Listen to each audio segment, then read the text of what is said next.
Selamat siang Indonesia. Anda menyaksikan seputar Bali terkini pukul 11 WITA bersama saya Agus Jagatraya. Rencana pelarangan membawa handphone ke sekolah baru diatur pada ranah sekolah saja. Pada prinsipnya, handphone yang dibawa siswa memiliki dampak positif dan negatif.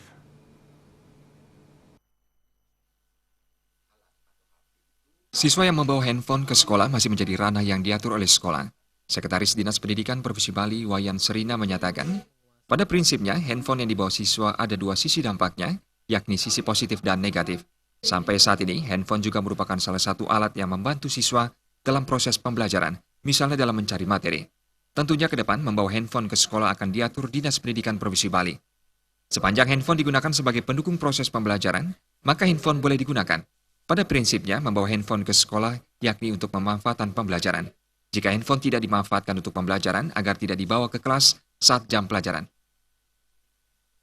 Sampai saat ini, HP itu merupakan alat yang membantu juga dalam proses anak-anak atau siswa dalam pembelajaran, seperti mencari materi dan lain-lain. Nah, tentu ke depan, masalah membawa HP ke sekolah itu kita akan atur. Artinya apa? Sepanjang memang HP itu digunakan sebagai pendukung proses pembelajaran, kenapa tidak? Artinya apa? Akan diberlakukan HP boleh dibawa ke sekolah, mungkin pada saat jam pembelajaran yang tidak memerlukan alat atau HP itu dikumpulkan di sebuah tempat sehingga tidak mengganggu.